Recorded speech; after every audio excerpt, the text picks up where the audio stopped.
Olá, estamos aqui para mais um Pode Esclarecer, mais uma vez conversas com advogados sobre estatutos, tentando fazer com que as pessoas tomem consciência do que aí vem e das consequências que pode ter para a nossa classe. Agradeço à doutora Ana Luz, da Delegação do Barreiro, ter-se prontificado a receber-nos aqui no Barreiro, e agradeço à doutora Arlete, representante do Sr. Presidente da Câmara, pelo espaço cedido pela Câmara Municipal. Sem mais demoras, passo a palavra à doutora Cristina Eloy, que fará um breve resumo das linhas vermelhas que foram apontadas pelo Conselho Regional de Lisboa como sendo limites que para nós não deveriam ser ultrapassados nesta alteração, para que depois possamos começar a nossa discussão. Cristina. Boa tarde, meus colegas aqui presentes, meus colegas. Efetivamente, da proposta que tem saído para alteração ao Estatuto da Ordem dos Advogados, o Conselho Regional de Lisboa entendeu que há matérias que são inultrapassáveis e inaceitáveis e, nesse sentido, preparou um pequeno trabalho das linhas que considera vermelhas e inultrapassáveis. Esses 5 temas tocam nos atos próprios dos advogados, que deverão manter-se sempre na esfera, exclusivamente no exercício da profissão da advocacia e exclusivamente entregues aos licenciados em Direito inscritos na Ordem dos Advogados, à Procuradoria Ilícita, ao estágio, que tem sido tema que tem trazido muita preocupação nos outros encontros que temos efetuado neste âmbito, às sociedades multidisciplinares e os problemas e questões deontológicas e de segredo profissional que esta medida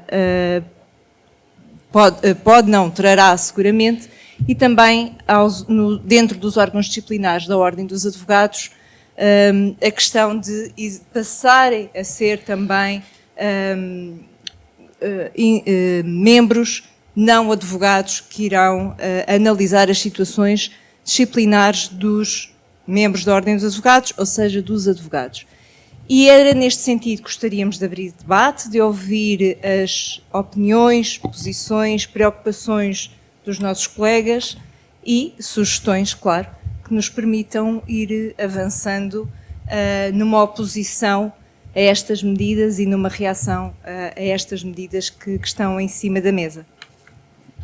Eu, se calhar, começaria precisamente por alguém que não é da profissão e que me referiu que ficou, diria eu, alerta para o que aí vem, e queria ouvir alguém que não é advogado, o que é que achou de tudo isto que tem sido dito.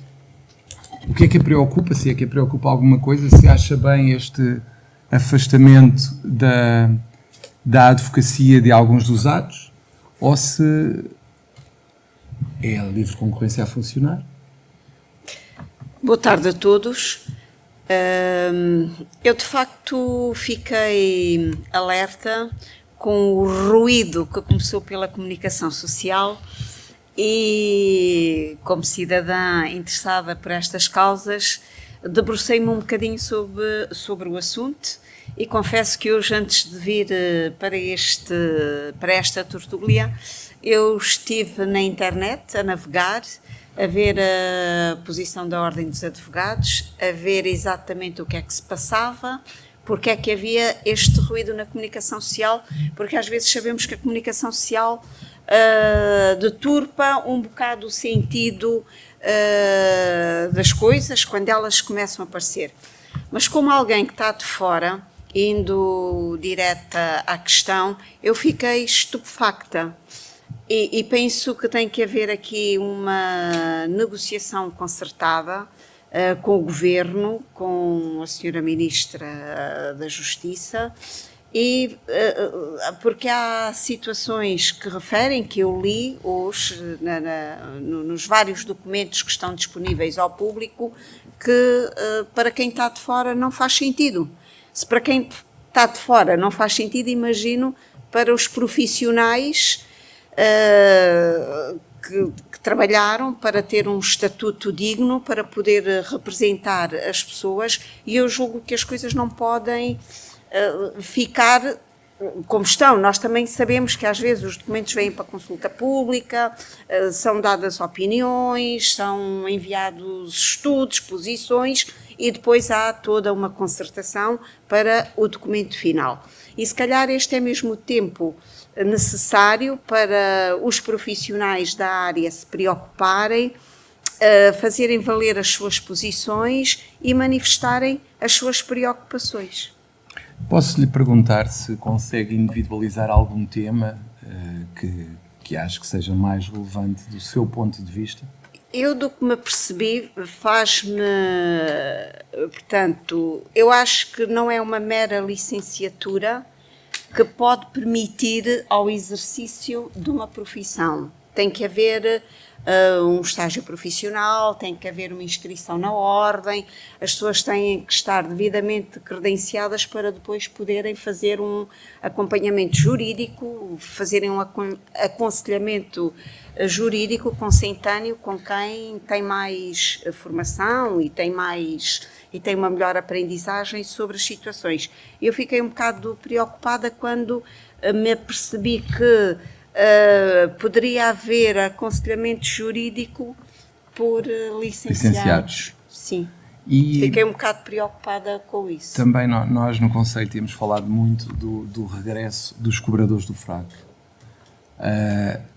Presumo que, tal como eu, se recorde daqueles carros pretos com letras douradas e com as pessoas que saíam lá de dentro de vez em quando.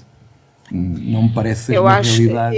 Eu acho que isso seria um retrocesso em termos de democracia e permitam-me aqui alguma comparação com a Casa Nostra ou outra coisa que possa vir a acontecer que para mim é impensável, não é? Que as coisas possam vir a acontecer, mas de facto o que nós depois lemos e perpassa ao documento é que isso pode vir a acontecer. E, por exemplo, há uma questão... Essas cobranças coercivas, não é? Toda a gente sabe. Exato. Uhum. E as pessoas acabam por pagar o que devem, o que não devem e outro mundo qualquer, e ficam intimidadas. Mas há outra questão que eu também queria perguntar a sua opinião, na qualidade de alguém que está fora da profissão, que é a questão dos estágios remunerados. Ou seja, a imposição aos advogados de pagarem um salário mínimo e meio para terem ou para darem estágio a alguém, mesmo quando a pessoa sai da licenciatura e ainda, naturalmente, ainda não tem a prática que justificará até que o seu trabalho corresponda a um trabalho efetivo. Eu aqui vou recorrer-me um bocado da minha prática profissional e fazia-me um bocado de impressão quando os alunos do ensino secundário iam fazer estágio e começo pelos do secundário, dos cursos profissionais, que os jovens fazem o estágio não é remunerado, está certo, é um período mais curto, ganham ali alguma experiência e depois podem prosseguir. Mas fez-me impressão, o meu filho neste momento já está formado, é engenheiro eletrotécnico, quando ele me dizia: mãe, os meus colegas, ele estava no técnico, os meus colegas estão a trabalhar de borla para a Vodafone, eles já estavam no mestrado, de borla para a Vodafone e para outras empresas ali na área do Saldanha, e eu perguntava: mas porquê? Pois, porque se tu queres fazer um estágio não é remunerado e vais ganhando currículo. E eu, sinceramente, eu acho que nessas situações os estágios têm que ser remunerados. Assim como durante muitos anos no ensino, os primeiros professores faziam estágio e esses estágios eram remunerados. Os professores tinham um tutor e recebiam, já não me lembro quanto, tinham um tutor na escola, faziam a sua profissionalização e os docentes eram remunerados. Depois, vá-se lá saber porquê, etc, que agora não interessa, deixaram de ser remunerados. Os estágios passaram a estar integrados e neste momento temos um grande problema na carreira docente, como todos sabem, que é do domínio público. Para mim faz sentido, e digo isto a nível pessoal de muita coisa que já vi, para mim faz sentido que um licenciado que tenha que fazer um estágio profissional seja remunerado. Agora, a definição da quantia, eu não consigo opinar se é o salário mínimo, se é 1,5 do salário mínimo, porque também tem a ver um bocado com as tarefas e com o número de horas que se vai fazer. Mas, no fundo, é um estágio profissional, a pessoa tem que ser ressarcida desse trabalho. Eu, agora, aproveitando o que eu via, porque também tenho sobrinhas, entre aspas, que fizeram curso de Direito e que também fizeram estágios em várias empresas de advogados e elas não ganhavam quase nada, 400 euros, 500, e aquilo também a mim me afligia um bocado. E as minhas colegas diziam, sabes lá, a miúda trabalha, entra às 9, sai às vezes às 11, à meia-noite. E eu dizia, então, mas e está no escritório da empresa tal. Eu dizia, mas quanto é que ganha? Opa, olha, ganha 500 euros e já vai com sorte. E depois temos esta cultura, esta nossa matriz cultural que nós resignarmos-nos muito e acharmos, pronto, olha, não se consegue mais, é 400 euros, eles não podem pagar mais. Eu, pessoalmente, acho que esses estágios deviam ser remunerados. Por esta experiência de quem acompanhou os estágios no ensino e sabendo um bocado da realidade do que se passa noutros estágios.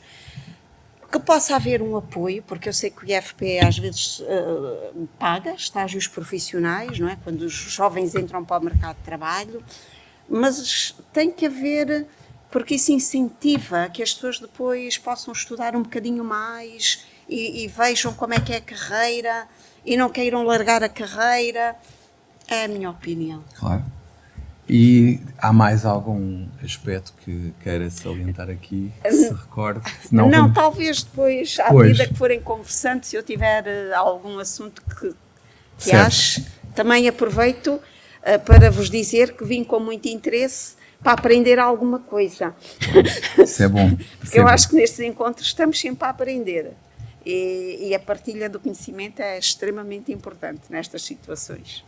Bem, doutora Ana Luz, então, antes de passarmos, o que é que nos tem a dizer sobre João. isto? Eu ia exatamente começar por onde a doutora Arlete terminou, até porque entronca num tema que me é caro, que tem a ver com a formação, mas, sobretudo, referenciar. Percebo a perspectiva da senhora vereadora relativamente à questão da remuneração dos estágios, mas a verdade é que nós temos uma realidade muito eclética no país, dependendo do tipo de estágio que é ministrado. O nosso estágio profissional é um estágio que complementa a licenciatura. Nós, quando de facto terminamos a nossa formação académica, não estamos aptos de forma alguma, acho que todos nós que temos já vários anos de profissão, temos consciência absoluta que quando saímos da faculdade, e na altura a nossa licenciatura era de 5 anos, eles agora fazem 4 anos, ninguém percebe nada da aplicação do direito. É um total desconhecimento da noção e de noção de como funcionam os tribunais, como é que, de facto, podemos nos relacionar nos serviços de finanças, nos serviços das conservatórias, há um desconhecimento absoluto. E, portanto, aquilo que visa o estágio é uma formação técnica ou profissional para o exercício da advocacia, porque quando terminamos a faculdade somos juristas, somos licenciados em Direito. De facto, a forma como a advocacia se foi desenvolvendo, como a exercemos, sobretudo em grandes estruturas societárias, são realidades que não têm a ver com aquilo que nós costumamos designar a advocacia de barra, portanto, aquilo que é aprender a ser advogado dentro de uma sala de tribunal. E eu que já dei estágio a vários colegas, posso dizer que muitas vezes dá muito mais trabalho, por exemplo, corrigir uma peça processual que pedia a alguém que elabore, do que se a fosse fazer de raiz. E, portanto, os colegas, quando estão comigo, estão para, de facto, aprender, não estão para trabalhar para mim.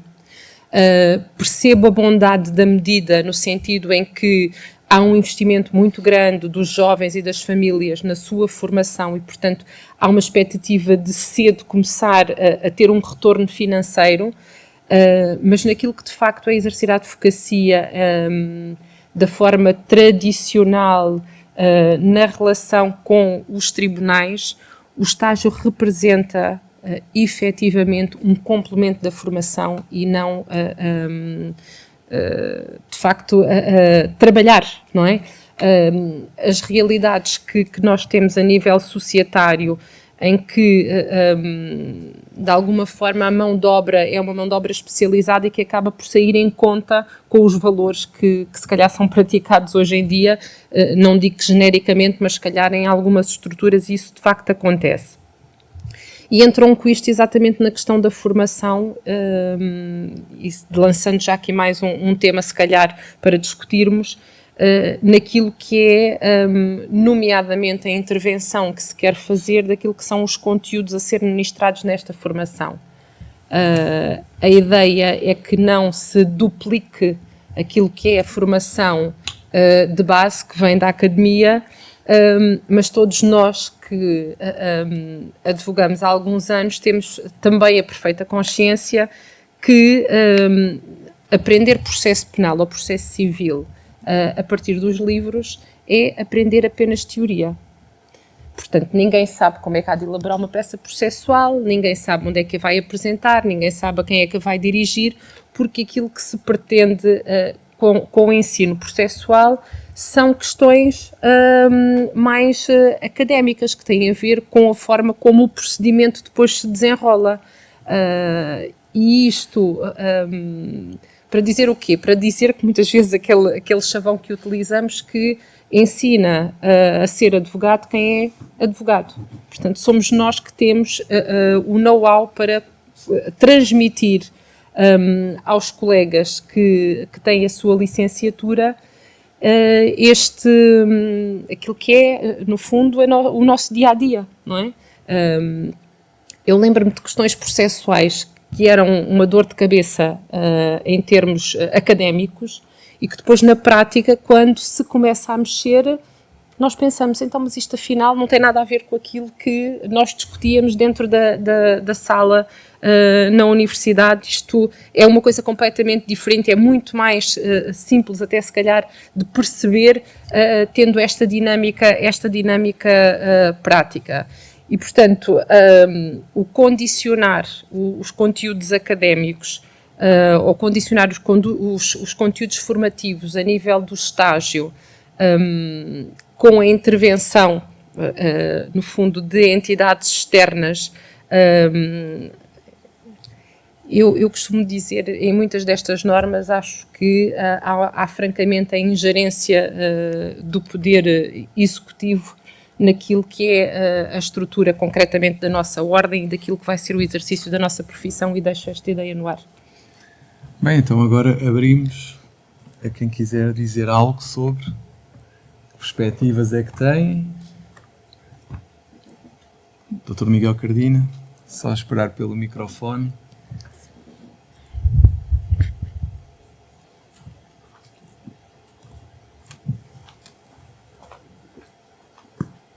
Muito obrigado.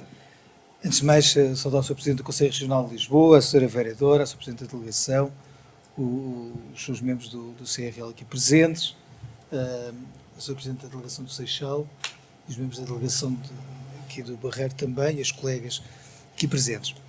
Sobre este tema, importa logo, eu acho que temos de aqui começar mesmo pelo início, para que é que serve a ordem, para que é que servem os estatutos.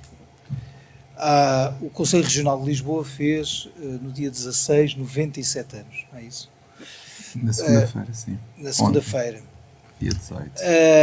Dia 18. Portanto, continuam válidos os elementos porque é que foi criado? Sim ou não? Claro que continuam.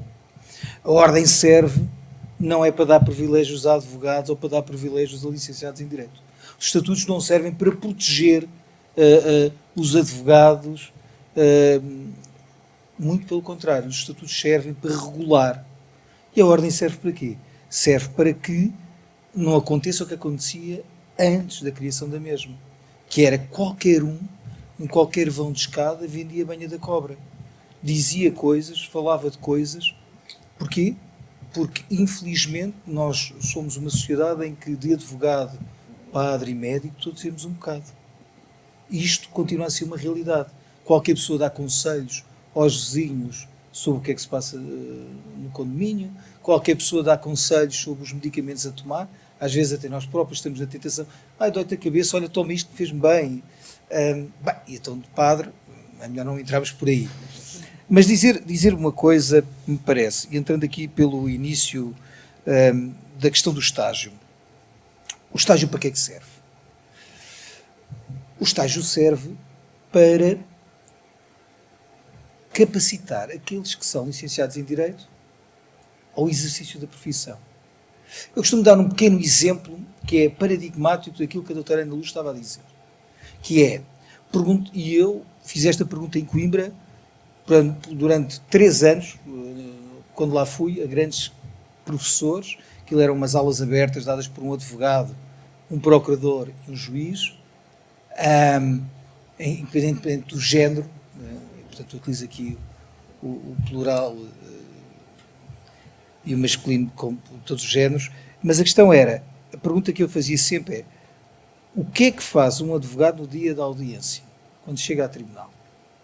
E eu vi professores universitários à rasca, entre aspas, porque não conseguiam explicar o que é que se fazia quando chegava a tribunal. Qualquer advogado, qualquer estagiário sabe que é responder à chamada, uma coisa tão simples, porque é uma linha na lei.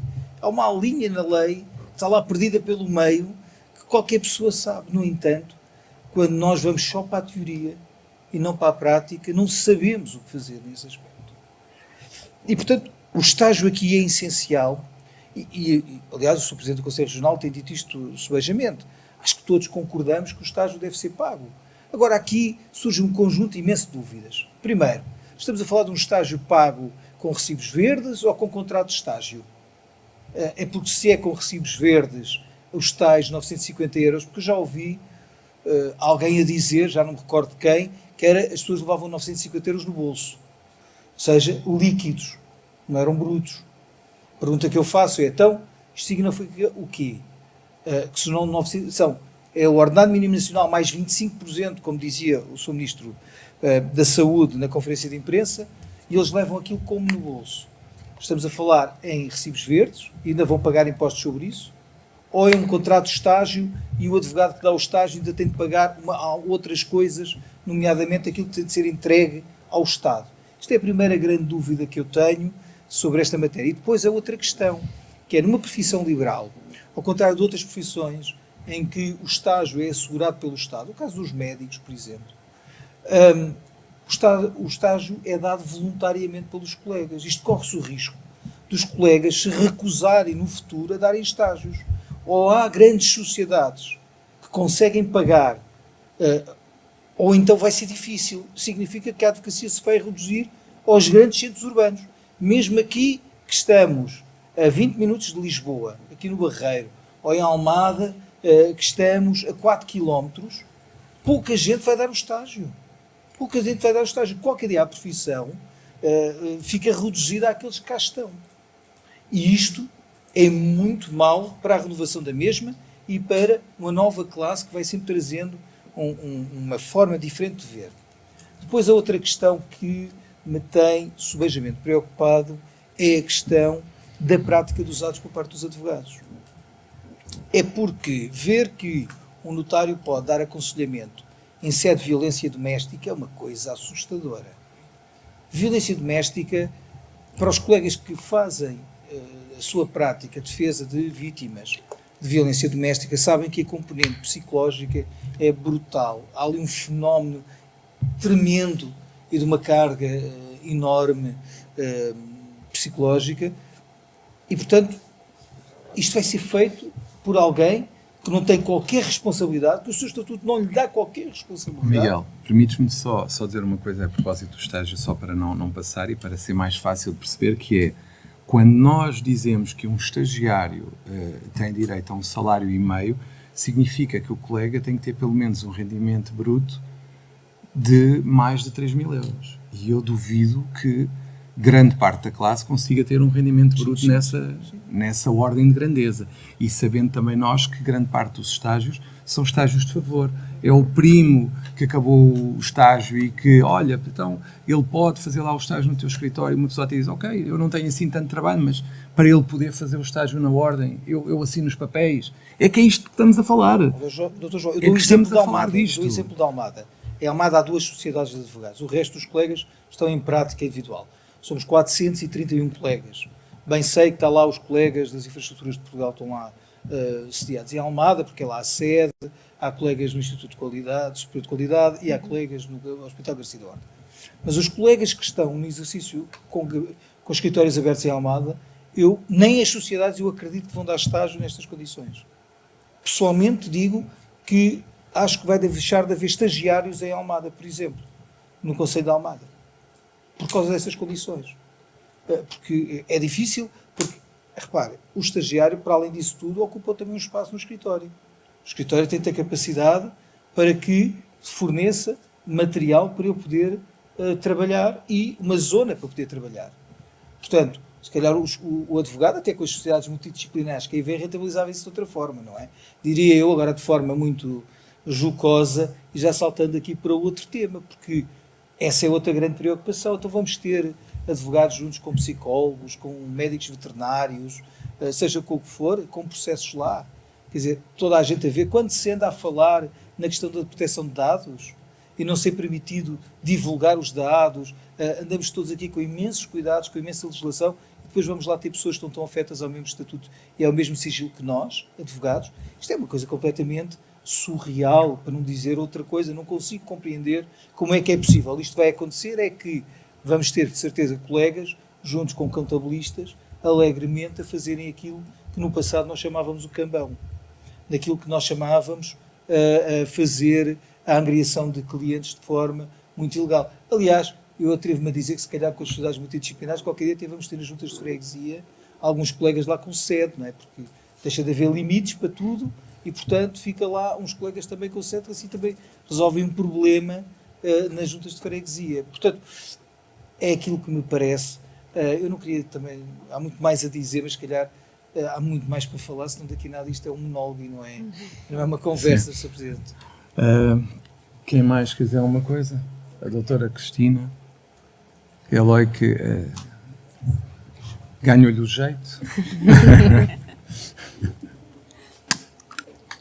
Que efetivamente, quando ouvimos os colegas, depois lembramos de querer quase completar e algo que a senhora doutora, a senhora vereadora referiu, e é verdade, a uma primeira vista, efetivamente, quem trabalha merece, sem dúvida, receber uma remuneração. Mas a essência da advocacia, a realidade que relata das grandes sociedades é quase uma advocacia quase tratada como empresarial. A realidade de grande parte, salvo erro, 80% dos advogados estão em prática individual ou a dividir escritório com outros colegas. Ora, como a doutora Ana Luz estava a referir, há que disponibilizar tempo para formar os estagiários. E nós, advogados, vivemos do cliente que efetivamente aparece. E ao cliente, obviamente, vamos cobrar de acordo com o nosso estatuto, entre eles um dos critérios é o tempo.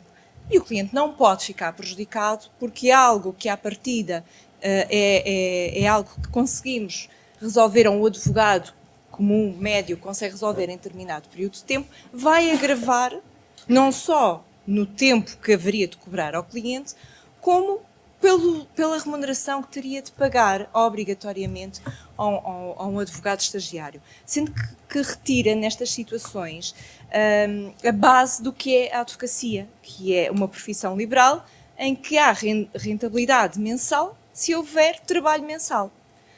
Caindo, se calhar, até se pode levantar a questão, terminado o estágio, o colega estagiário vai conseguir criar uma carteira de clientes que lhe sirva para pagar o escritório, a sua estrutura, as cotas à Ordem dos Advogados, a Caixa de Previdência, pagar todas as deslocações aos tribunais, às conservatórias e, no fim, de ter a sua remuneração líquida de um salário mínimo e meio.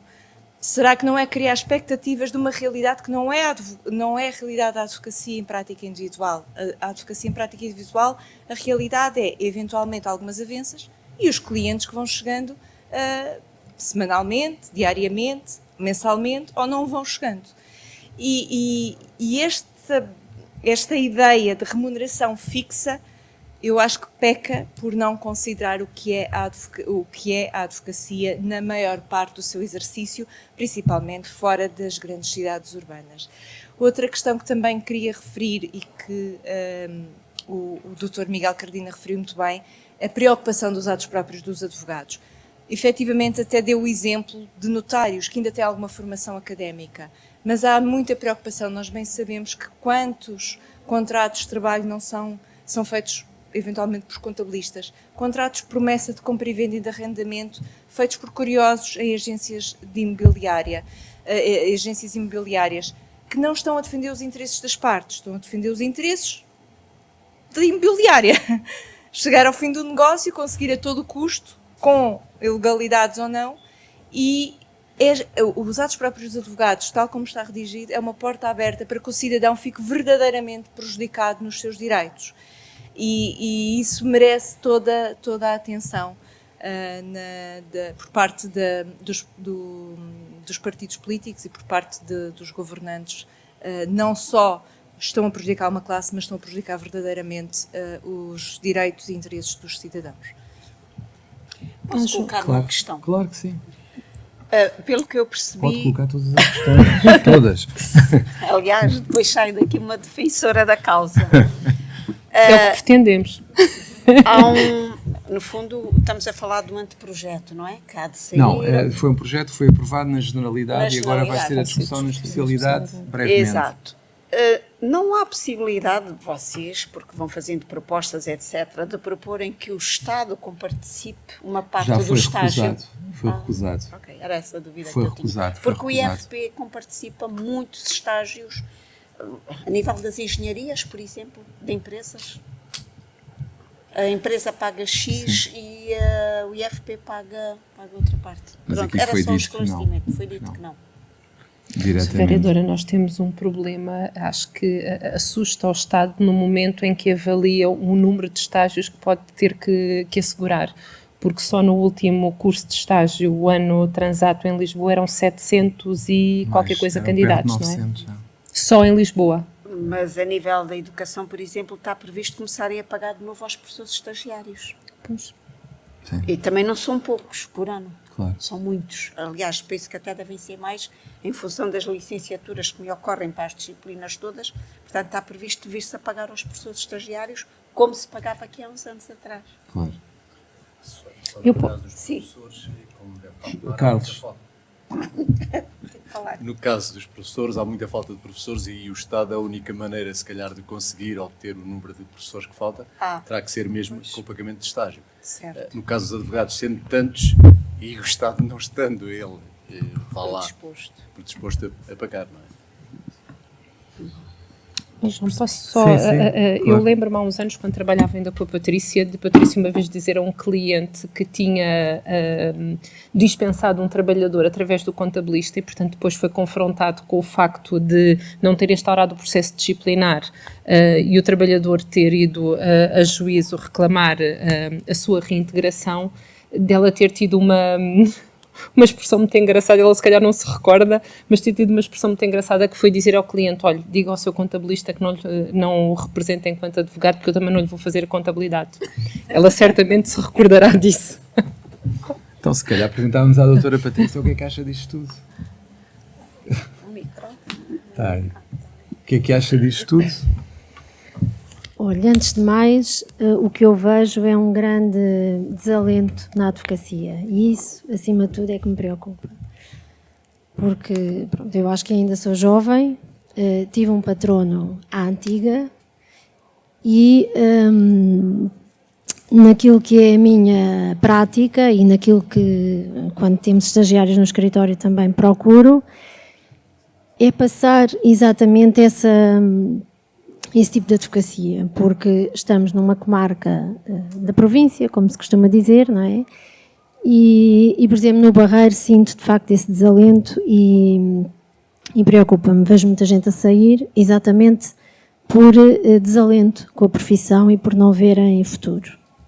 Não só aqui, mas noutras comarcas também semelhantes. Depois tenho, e aqui já na sequência do que se disse do estágio, tenho-me lembrado muito da primeira expressão que o meu patrono me disse quando entrei no escritório e que a Ana Luz também se recordará, que é: o estágio é aquilo que um estagiário quiser que seja. E só quando terminei o estágio é que eu percebi de facto a dimensão dessa frase. E de facto é algo que me ficou e é algo que eu também digo a quem entra no escritório. E também recordo o que eu mais gostava de fazer no estágio, que era ser dama de companhia.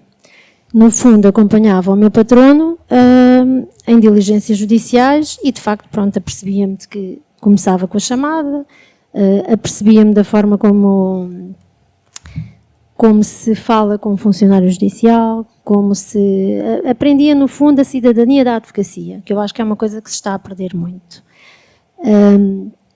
E isso tudo, de facto, quando pensamos nesta questão da remuneração, e eu também fui estagiária, também não recebia, não é? E, portanto, os meus pais fizeram, obviamente, esse esforço, e quando via colegas meus a ingressarem em profissões distintas e a começarem a ser remunerados, mas isso não me demoveu de ser advogada, e curiosamente, quando eu entrei no escritório, eu não sabia o que é que queria fazer.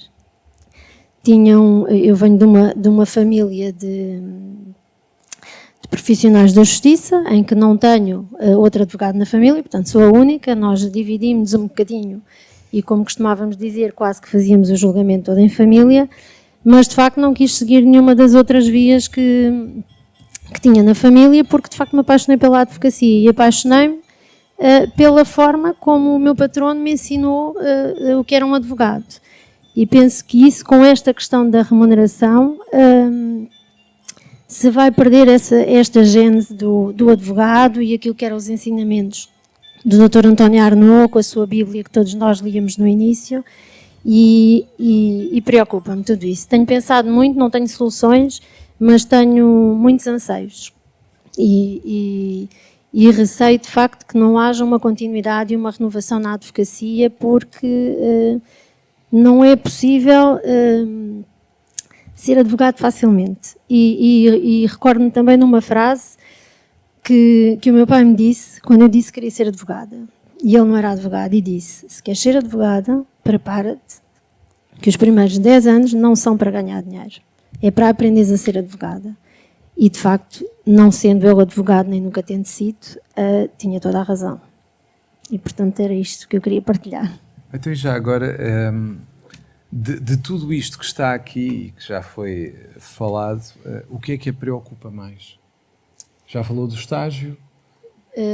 Preocupa-me que, de facto, e isso é uma realidade que eu tenho vindo a constatar, que cada vez haja menos estagiários nas comarcas ditas de província, que é uma realidade que todos nós constatamos. Acha que, já agora, o que é que leva, eu não diria província, mas, por exemplo, aqui no Barreiro, o que é que leva a haver menos estagiários? Qual é a razão, na sua opinião? É acima de tudo, sair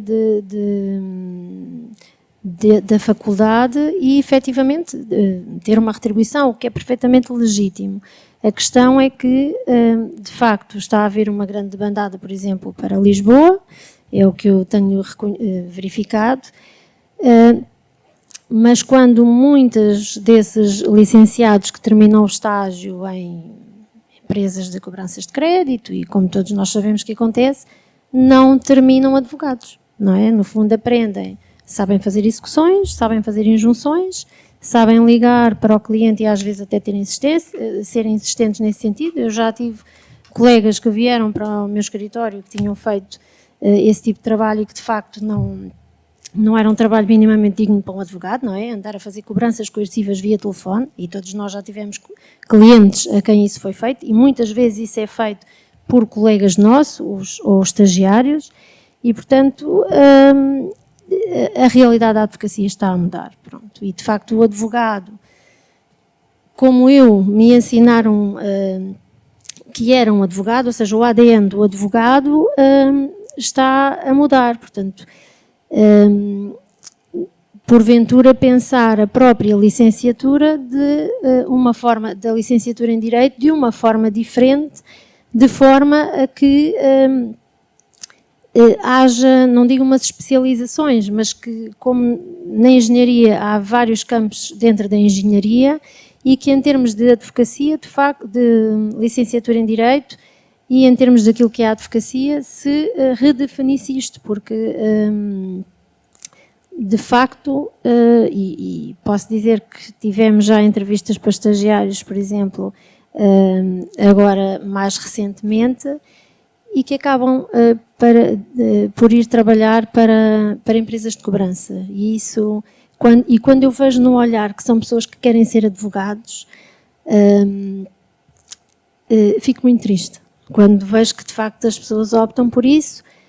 Eu estou numa sociedade de advogados, que apesar de ser uma sociedade de advogados, eu acho que é sociedade de advogados pelo nome, porque no fundo estamos numa comarca pequena e somos advogadas à antiga, é assim que nos sentimos.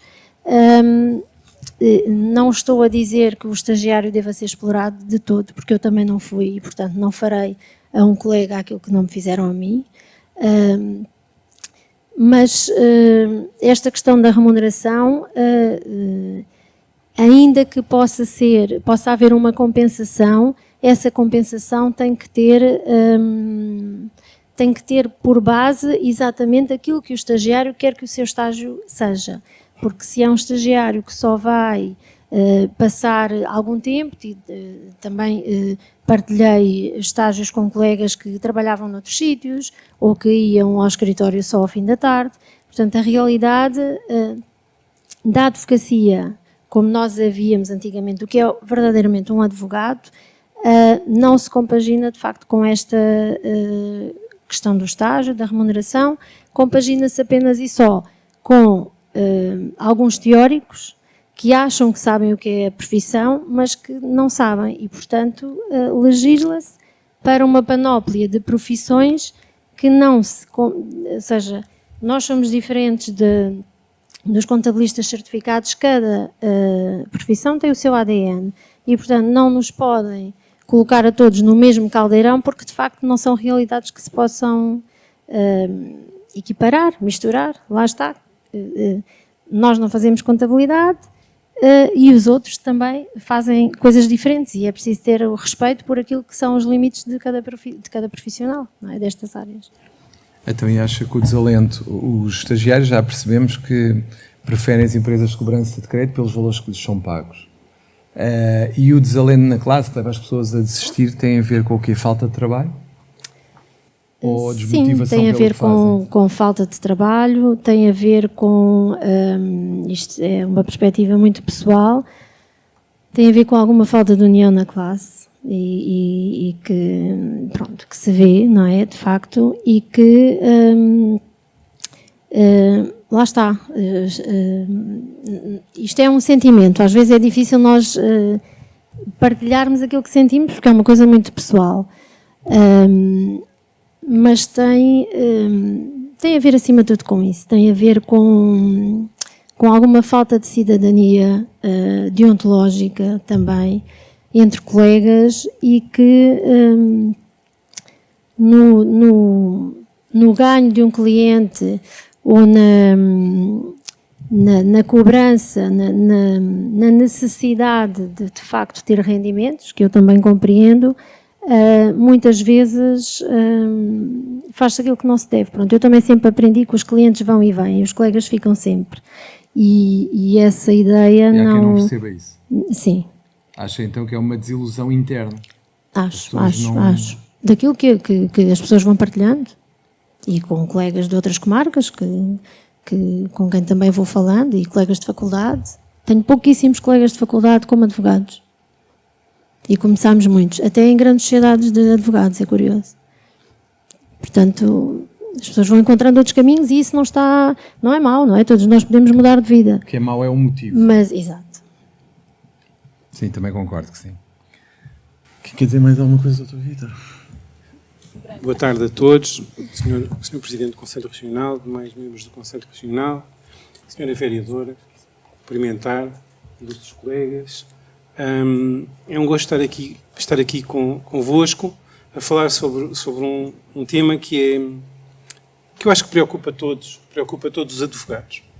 Ou pelo menos deveria preocupar. Eu julgo que, ou deveria preocupar, tem toda a razão. Não sei se haverá colegas que não estão muito focados, que não estão muito ligados a estas questões, mas está em causa fundamentalmente, em primeiro lugar, a preservação da nossa profissão tal como nós a conhecemos. O advogado como garante independente do Estado de Direito Democrático. Em primeiro lugar, é isto que está em causa. É a preservação da dignidade e da independência do advogado. Portanto, não é aceitável que haja órgãos disciplinares da Ordem dos Advogados compostos por não advogados. E todas estas ingerências do Estado na nossa profissão, bem sabemos que é uma profissão regulada, todas elas apontam no sentido da desvalorização da profissão de advogado.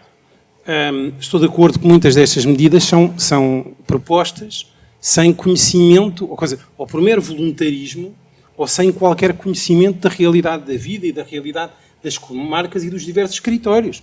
É evidente que, a partir do momento em que se impõe uma remuneração não paga pelo Estado, não é? Porque eu julgo que o Estado não tenciona assumir esse encargo, uma remuneração aos estagiários, nós sabemos que o número de estagiários vai reduzir-se brutalmente, quer dizer, vai reduzir-se muito e provavelmente haverá estagiários em Lisboa, no Porto, talvez Braga, Coimbra, Aveiro, pouco mais. Portanto, isto é ou não querer conhecer a realidade, não querer olhar para a realidade ou ignorá-la completamente. E depois há mais, quer dizer, por outro lado, a possibilidade de descaracterização dos atos próprios e a possibilidade de termos profissionais de outras profissões a praticarem atos próprios vai colocar fortemente em crise a subsistência dos advogados que já existem. Reparem, e isto, quer dizer, nós termos, e os advogados, apesar de tudo, quer dizer, para quem não sabe o que é um advogado é uma pessoa que fez um estágio, mas mais do que isso, é uma pessoa formada em direito, preparada e que está sujeita a uma data de deveres. Deveres deontológicos, deveres de segredo, são deveres fundamentais, imanentes, são sagrados na nossa profissão. E estão a ser sistematicamente atacados. Portanto, esta profissão está a ser atacada, eu julgo que em grande medida, por causa precisamente do segredo, por causa do sigilo profissional, e porque temos entidades que querem saber tudo, querem controlar tudo e querem, por exemplo, utilizar os advogados como instrumento de investigação criminal. Julgo que a nossa reação dos advogados tem de ser uma reação como tem sido forte, pelo menos da parte dos órgãos da Ordem, contra estas, ou boa parte destas modificações. Quer dizer, basicamente, o estágio remunerado é irrealista, não, nós sabemos que saberão que há sociedades que até pagam bem mais do que o valor que é proposto. A questão não é essa, a questão é não queremos limitar o número de estagiários a meia dúzia, umas dezenas, e portanto, isso significa o quê? Que no futuro vai haver dezenas de advogados e não o número de advogados que hoje existe. Por outro lado... E não teme, já agora antes de continuar, não teme que o que disse e a realidade caracteriza acabe por reduzir a advocacia à prática societária? Existe esse perigo, naturalmente eu julgo que existe esse perigo. Temos também que estar cientes que parte daquilo que está a suceder e que gera muito desânimo vem de trás, não é de agora, não tem a ver com estas propostas. Existe, na minha ótica, um desprestígio razoável da profissão, da classe, que vem de trás, que tem a ver com um crivo, talvez não suficientemente apertado, da admissão à qualidade, ao estatuto de advogado. Porque nós sabemos isto, não é? Há muitas pessoas que não têm, eu não estou a dizer que eu tenho, mas estou a dizer, há muitos colegas que não têm preparação para ser advogados.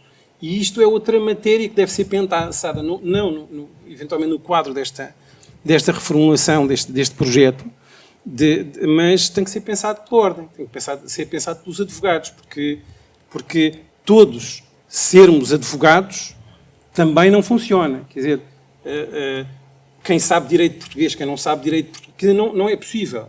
Isto não é possível e não vai funcionar. Agora, dito isto, claro, e temos que ter consciência que esta cedência à prática de atos próprios por não advogados é também uma cedência que é censurável, mas é uma cedência à realidade. Porque é uma coisa que basta quase sair daqui da porta e ali ao lado já há de haver fenómenos de procuradoria ilícita. E isto é uma coisa que existe por todo o lado, sistematicamente. Nós concorremos com contabilistas, com os contabilistas, quer dizer, mas os contabilistas não é só fazerem um contratozinho. Os contabilistas, efetivamente e ativamente, angariam clientes para serviços de advocacia. Portanto, na minha ótica, os advogados devem preservar o mais possível o monopólio dos atos próprios, tal como os bancos preservam o monopólio da atividade bancária. Isso é normal. Depois, a procuradoria ilícita deve ser naturalmente fortemente combatida, fortemente, muito mais do que tem sido. Designadamente, sugeria a Ordem propor uma revisão da moldura penal para a procuradoria ilícita. Aliás, tornar crime público até. Pronto. E com sanções mais pesadas para quem brinca com o assunto, e há demasiada gente a brincar com esse assunto. Os órgãos disciplinares não podem ter não colegas. Quanto às sociedades multidisciplinares, eu aqui assim, como não tenho uma opinião tão firme, explico só rapidamente porquê, como não tenho, há muitos anos, não tenho uma opinião tão vincada relativamente a essa matéria, muito rapidamente digo porquê. Em primeiro lugar, há advogados que operam, há sociedades que operam em Portugal, que na origem são sociedades multidisciplinares. E os advogados portugueses, quem opera em Portugal, está numa posição de desvantagem relativamente a essas sociedades que têm, ou essas práticas, que têm acesso a esses fundos. À capitalização, a esse tipo de capitalização. Depois, para mim é concebível, reparem, nós trabalhamos com peritos. Trabalhamos efetivamente, quando precisamos de falar com alguém, nós não sabemos tudo. Portanto, falamos com os profissionais das várias áreas. Precisamos de falar com essas pessoas. Precisamos da ajuda dessas pessoas. Quem trabalha em matérias societárias tem que falar mesmo com contabilistas, numa base diária. Desde que fosse, é mais fácil dizer do que eventualmente colocar em prática, mas garantido o segredo, que aliás se exige aos secretários e às secretárias dos escritórios de advogados, não é? Porque essas pessoas também têm acesso à informação, inevitavelmente, e não são advogados. Desde que se impusesse e tutelasse ao máximo o segredo profissional, não tenho certezas, mas aqui tenho algumas dúvidas. Eu também gostava de dizer alguma coisa, mas não sei se mais alguém quer acrescentar. Doutora Helena.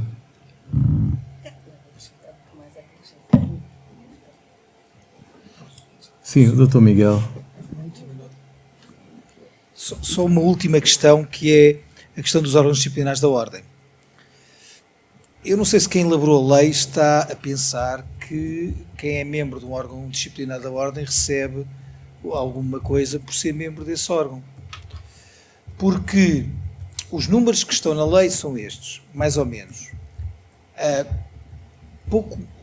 Há de ser pouco mais de que metade dos membros dos órgãos. Eu lembro, por exemplo, dos Açores, Madeira e Faro. Em 7 membros do Conselho de Disciplina, 3 vão ser não advogados.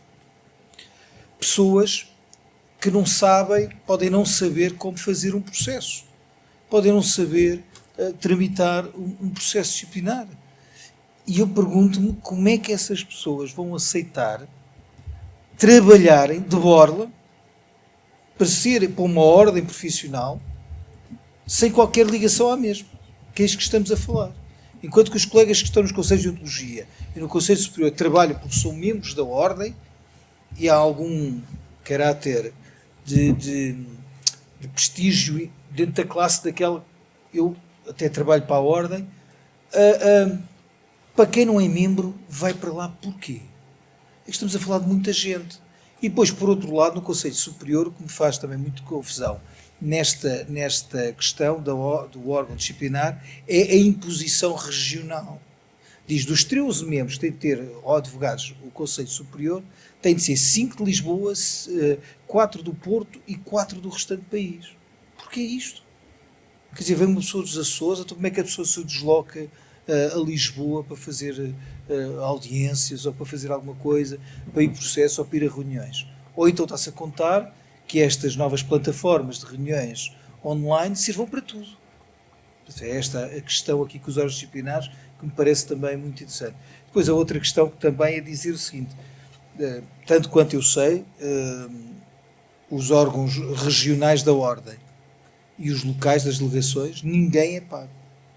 Não há uma pessoa, não tem qualquer privilégio por ser membro dos órgãos. E, portanto, não se pense que há um privilégio que é membro de uma delegação. Não, gasta do seu tempo, e muito do seu tempo, até quem está num regional, como o Conselho Regional de Lisboa, com 22 delegações, que vem desde as Caldas da Rainha até Sesimbra, passando por Navento, quer dizer, é loucura em termos de tempo que tem de gastar da sua profissão. Por isso é que se calhar alguns dizem que estão casados com a Ordem. Não sei quem é que disse isso. Só estando casados com a Ordem é que se consegue trabalhar para ela. Não faço ideia de quem é que terá dito semelhante coisa. Não sei se mais alguém quer. A doutora Helena Domingos, afinal, sempre quererá dizer alguma coisa. Os advogados, quando vê o microfone, é uma coisa terrível. É irresistível. Os meus cumprimentos a todos os colegas, em especial ao Presidente do Conselho Regional, à Senhora Vereadora e à Presidente da Delegação do Barreiro, que nos recebe hoje. Efetivamente, como dizia o Sr. Presidente, isto é um bocadinho irresistível. E é irresistível quando nós estamos a tratar destes temas, muitas vezes não falar. Porque eu penso que, infelizmente, a proposta que nos foi apresentada será aprovada. Poderá ter uma ou outra mexida, mas nada de significativo. E isso, se nós já, como dizia ali a colega, que eu agora não recordo o nome, estávamos desalentados, e é um facto. Acho que com esta proposta, com esta lei a ser aprovada, vamos ter um novo paradigma na advocacia. Para os advogados, para os órgãos e para os órgãos da Ordem. Realmente, tudo aquilo que eu aprendi aqui há muitos anos atrás, que me foi ensinado no estágio, que não foi remunerado, começávamos exatamente por isso, por acompanhar o nosso patrono e, primeiro, por saber como é que se estava num tribunal, porque nós saímos da faculdade e nem isto sabemos. Nós nunca, eu pelo menos, nunca tinha entrado num tribunal. Como é que se entra? Como é que não é? A chamada, o responder à chamada, o entrar numa sala de audiências, o cumprimentar os senhores magistrados, que agora também já não se usa. E que eram regras que nós aprendíamos no estágio e que não fazíamos, a maior parte de nós. Como eu não tinha ninguém na família que é advogado, que entrei aqui assim um bocadinho de paraquedas, ainda hoje não sei muito bem porquê. Pensei que fosses dizer que ainda hoje não sabes muito bem o que é ser. Também não. E cada vez sem menos, curiosamente, cada vez sem menos, não é? Porque, efetivamente, nos últimos anos temos assistido a um conjunto de fenómenos que nos levam a estar cada vez mais desalentados. Isto de ser advogado em prática individual pode ter muito glamour, mas é efetivamente muito difícil, porque nós temos que ter uma estrutura, temos que ter, ou devíamos todos ter, que é isso que diz o nosso estatuto e que não é cumprido muitas vezes, devíamos ter um escritório, o que implica ter uma estrutura fixa, permanente, que não é fácil. E implica muito mais coisas. Portanto, isto de ser advogado é uma coisa muito difícil. E cara. Muito difícil. E cara. Para quem quer ter escritório, sim. E cara. Pronto. E cada vez mais tem vindo a ser aquele glamour inicial de ser advogado e tal, cada vez mais tem sido desprestigiante isto de ser advogado. Agora qualquer pessoa dá consulta jurídica, qualquer pessoa faz os contratos, cada vez mais há escritórios de vão de escada e, portanto, isto tem perdido muito. E nós, em vez de voltarmos, digamos, a prestigiar a classe, estamos, neste momento, a assistir, penso eu, ao desmoronar da classe. Porque isto do estágio, isto é como tudo. As moedas têm sempre duas faces. E, inicialmente, isto parece-me realmente, então, se as pessoas vão fazer estágio profissional, se já fizeram o curso, então agora não vão ser remuneradas. Então, aqueles senhores advogados agora andam a explorar os coitados dos licenciados que vão para o escritório deles. Alguns exploram, é verdade.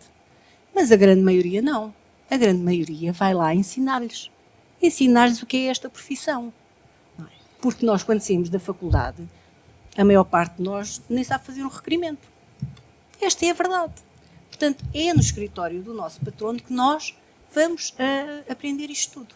Agora, digam-me lá, um escritório normal, em prática individual, com todos os encargos que tem que ter, vai pagar 950 euros este ano, porque o ano será mais, não é? Com o aumento do salário mínimo, a um advogado, um estagiário? Não vai. Então, e aqueles alunos que, até sendo bons alunos, não foram brilhantes e não vão ser recrutados pelas sociedades? Ou aqueles alunos, aqueles licenciados que são do interior do país? Quem é que lhes vai dar estágio? Ninguém. E, portanto, se esta medida parece, ao início, efetivamente, muito justa e com muita bondade, ela, a meu ver, vai desembocar, vai fazer com que a maior parte dos licenciados que queiram ingressar nesta profissão tenham sérias dificuldades em ingressar. Porque eu, que já ingressei há muitos anos atrás, e como disse, caí aqui de paraquedas e não conhecia ninguém, tive que arranjar uma pessoa, por favor, que me desse estágio. Através de uma pessoa conhecida. E é assim que isto ainda hoje funciona muito. Eu conheço um primo de um tio e não sei o quê, que vai falar com o advogado a ver se dá estágio e tal. Estes estágios, de favor, vão deixar de existir. Portanto, efetivamente, quem legislou, o legislador, que foi tudo por atacado, não viu as especificidades e acho que não vai ver. Isto vai ser desastroso. Porque um advogado não é que seja melhor ou pior que um psicólogo ou que um contabilista certificado, mas é diferente. A sua prática é diferente. A sua realidade é diferente. E coisas diferentes, para serem justas, têm que ser tratadas diferentemente. E depois temos tudo o resto. Temos a ingerência, e eu não tenho medo das palavras, a ingerência, que querem, efetivamente, que o poder político quer fazer na ordem dos advogados. Então, algum de nós se sente com competência para ir instruir um processo disciplinar do médico, por questões médicas, ou do engenheiro? Alguém percebe alguma coisa daquilo, dos cálculos de estabilidade e daquelas coisas? Se ele errou, se não errou? Então, porquê é que há de pessoas estranhas à profissão virem julgar atos disciplinares dos advogados? Se não for para haver uma ingerência de estranhos a esta profissão.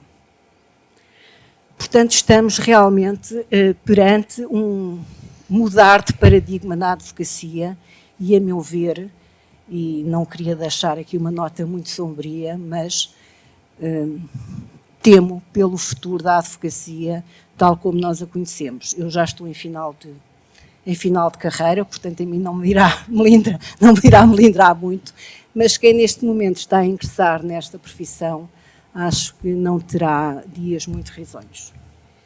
Muito obrigado, João, doutora Helena. posso Sim, eu só ia dizer uma coisa. Ainda bem que a doutora Helena não queria falar. Era só isso. Por isso é que eu não queria falar. Força. Eu queria só pegar aqui a partir da ideia de um aspecto que foi focado pelo Dr. Vítor, que tem a ver com a questão da reserva dos atos próprios e da procuradoria ilícita.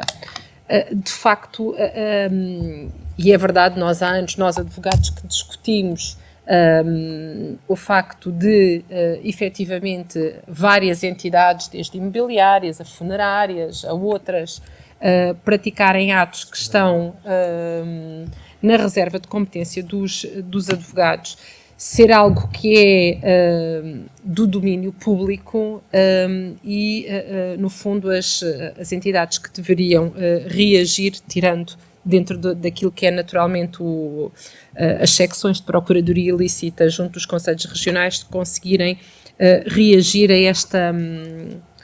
esta realidade.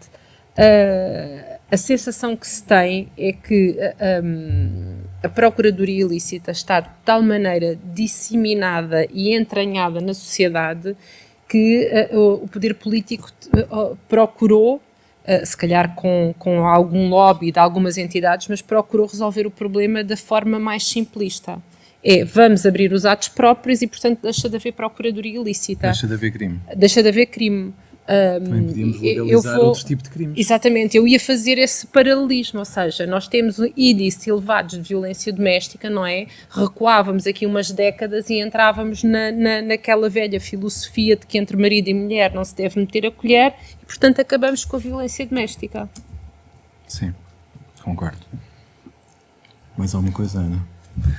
Bem, eu queria fazer aqui só 3 ou 4 pontos que têm a ver, por exemplo, com a questão do segredo profissional e que o Dr. Vítor referiu, a questão e a forma do segredo profissional acabar por ser um entrave, muitas das vezes, às investigações, tanto que, muitas das vezes, o advogado é constituído arguido para se poder aceder à documentação que ele tem, ainda que ele não tenha qualquer indício sobre si relativamente à prática de qualquer crime.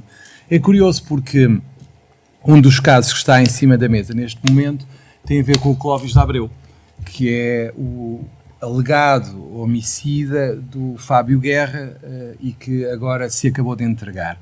Uma das questões que tem sido levantada e que até me colocaram a mim é: mas o advogado não pode ser preso, o advogado não pode ser cúmplice, o advogado sabia onde ele estava, o advogado não deveria ter dito, porque ainda por cima o nosso colega tem tido uma postura... Primeiro, é um colega sebejamente conhecido, que é o Dr. Aníbal Pinto, e que inclusivamente teve uma condenação há pouco tempo.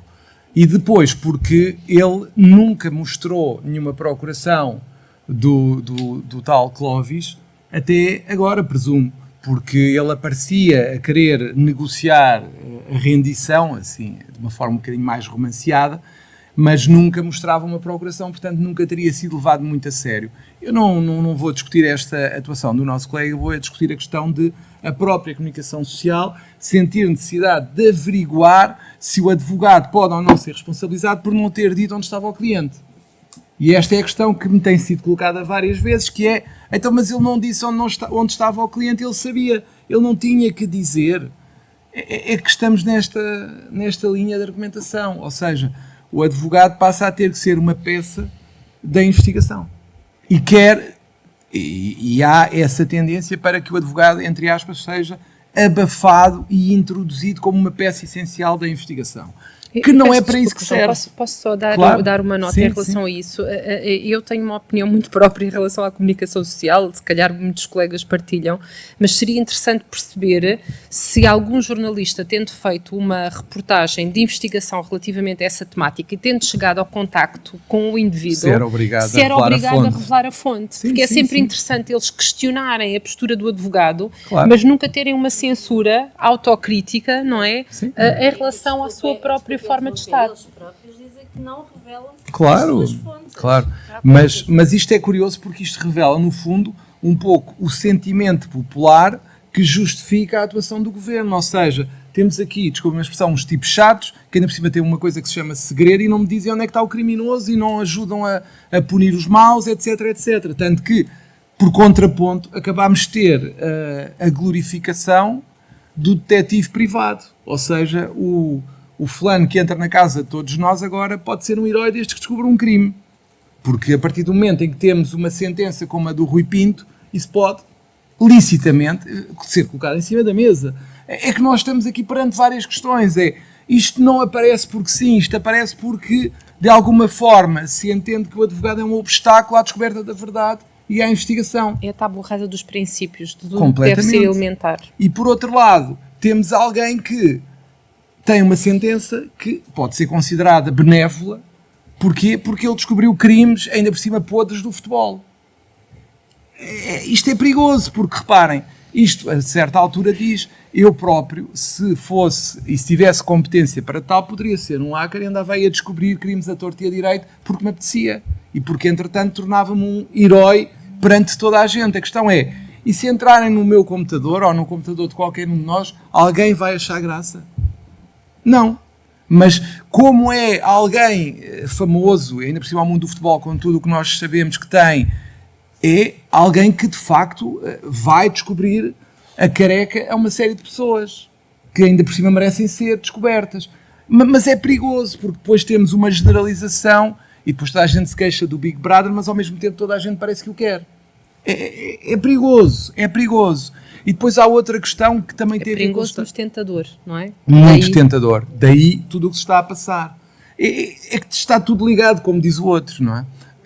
Está tudo ligado. É preciso que as pessoas tenham noção disso. Depois, a questão do estágio.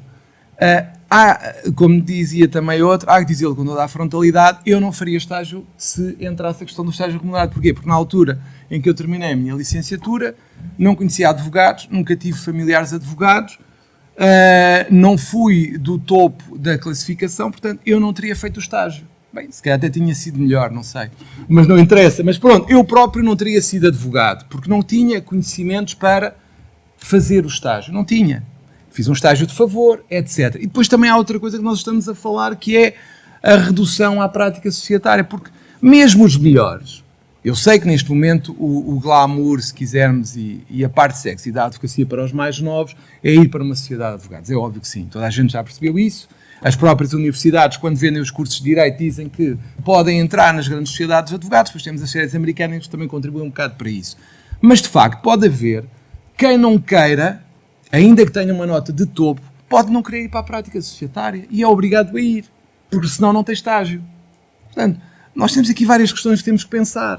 A multidisciplinaridade, porque é que eu tenho que ser sócio ou tenho que ter sócios, se quisesse ter uma sociedade de outras áreas e eles têm que entrar numa sociedade de advogados colocando em causa todos os meus deveres, porque é que eu não posso ter o mesmo objetivo através de parcerias? Já se fazem hoje em dia. Porque é que eu não posso fazer uma parceria com um psicólogo para um processo, por exemplo, de maior acompanhado ou para processos de família? Porque é que eu tenho que ter uma multidisciplinaridade? Porque é que há de ser necessário algo que eu já consigo com uma parceria? É que ninguém explica isto. Eu consigo exatamente o mesmo. E o cidadão também. Porque eu posso perfeitamente estar com um psicólogo numa reunião, em parceria, e dar as respostas todas como se estivesse uma sociedade multidisciplinar. No que é que o cidadão ganha com isto em especial? Nada. Nada. Nada.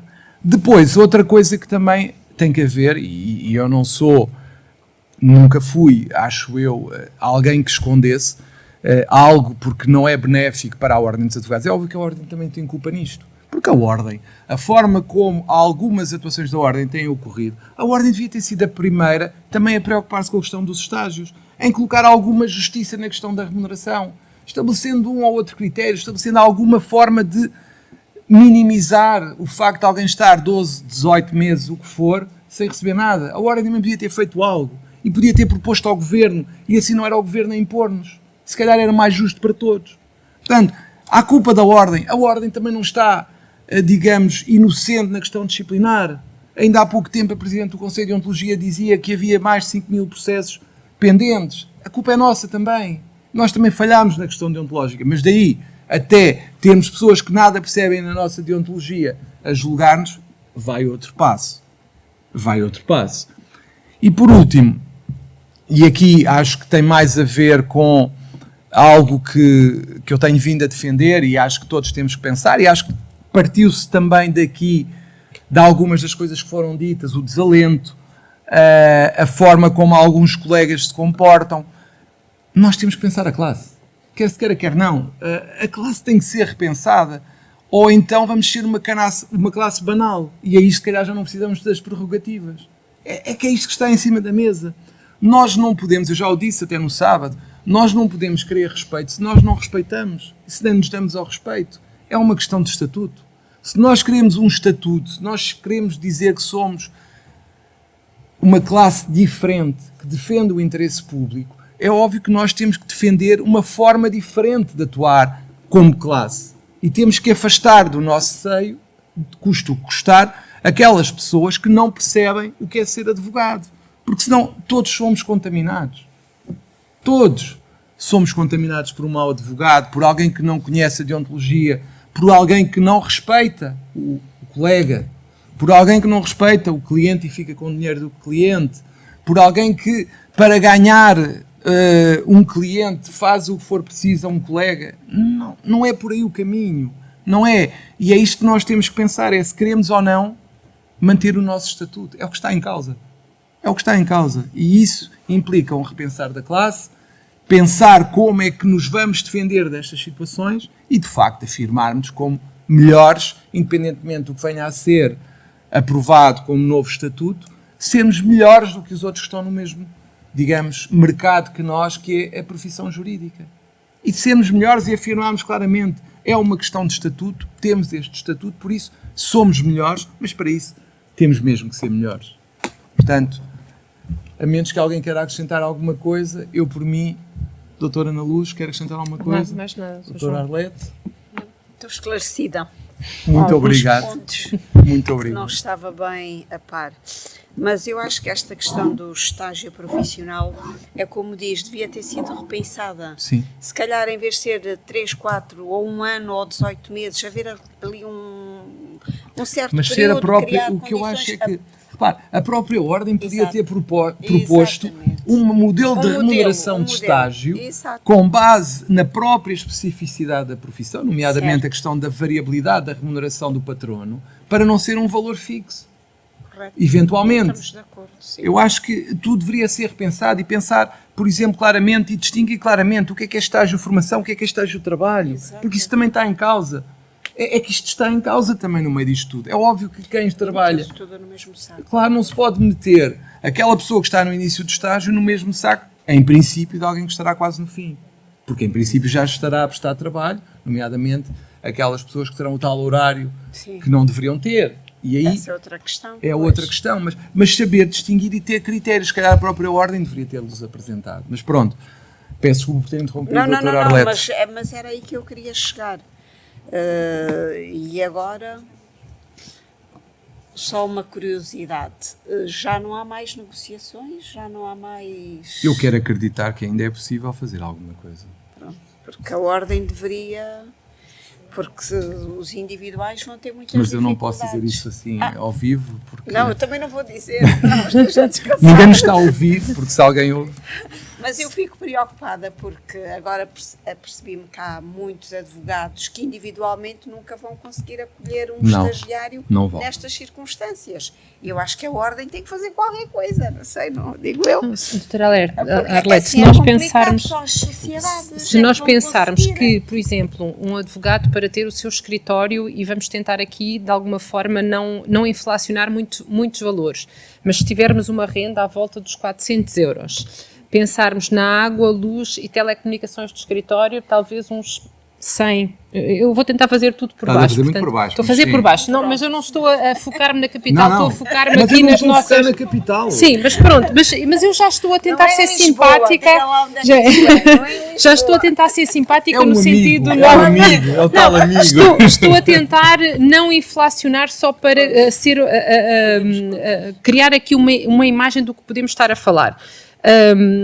Pagando o escalão mais baixo da CEPAS, que são 200 e, contas redondas, 270, 67, mais 35 da cota. Se nós tivermos, por mês, se alguns de nós tivermos... Custos, internet, telefone, Certo, eu já estou, tudo isso. exatamente, eu estou a falar...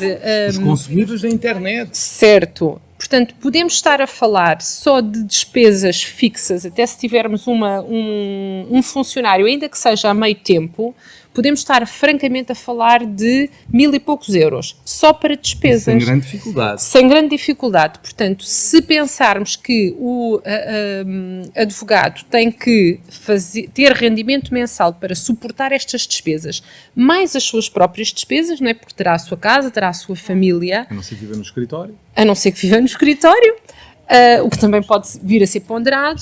A verdade é que colocar em cima destes encargos mais 1000 euros, e não serão mais 1000 euros, porque estamos a falar do vencimento mais eventualmente aquilo que é a previdência, não é? Mas partindo dos 950 contas redondas são 1000 euros, nós estamos sempre a falar de muito mais de 3000 euros mensais. Exatamente. Portanto, ninguém que ingresse no mercado de trabalho, a não ser que sejam profissões altamente elitistas, não é? Ninguém ganha, se calhar, durante todo o percurso da sua vida profissional, ou pelo menos até meio daquilo que será a sua vida ativa, valores compatíveis com este montante. Portanto, era bom que Portugal conseguisse, de facto, proporcionar a grande parte dos seus profissionais, nomeadamente a advogados, estas verbas. Mas acho que isto é, de facto, algo que está, se calhar, só no horizonte de algumas pessoas iluminadas. Sim. Que fazem parte... E que não conhecem eventualmente a realidade e que acham, e com razão, que os estágios deveriam ser remunerados, mas não desta forma. Penso que... claro que sim, claro que sim. Eu fiquei aqui a ponderar, ainda bem que com a Patrícia sobre isto. Eu, quando comecei o estágio, quando passei para a segunda fase do estágio, tinha a possibilidade de fazer apoio judiciário e fazer julgamentos sumários, coisas simples, e aprendi muito com isso. E isso deu-me algum retorno económico. Isto eu acho que era algo que a Ordem poderia ponderar novamente em repor. Que acho que se aprende muito, de facto, assim. Iríamos discutir outro mundo, que é os colegas que no início da profissão vivem quase exclusivamente do apoio judiciário. Portanto, abre-se aqui todo outro mundo de discussão. Uma profissão prática precisa de exercício prático. Claro, eu subscrevo, eu acho que sim, que de facto os colegas deveriam fazer. No nosso tempo era isso que acontecia. E lá está, e havia tal retorno, havia sempre algum dinheiro que se recebia. Claro. Recebíamos? Sim, sim. Mas entendeu-se que um estagiário... É melhor o microfone, a Cristina. Entendeu-se que o estagiário não tinha competência para, mas Para, agora tem competência em para prol da defesa do cidadão, não é? E o que vai acontecer agora é exatamente o cidadão a ficar defraudado na defesa dos seus direitos, não é? Porque nem sequer necessita, a não ser que seja para o foro, não necessita de um advogado, pode recorrer a aconselhamento de qualquer, eu diria de qualquer pessoa. Portanto, é uma coisa absolutamente sem senso. Quem é que te garante? Muito obrigado. Agradeço a presença de todos, foi uma conversa muito interessante, correu muito bem. E despeço-me até ao próximo podcast Pode Esclarecer. Muito obrigado a todos os que assistiram.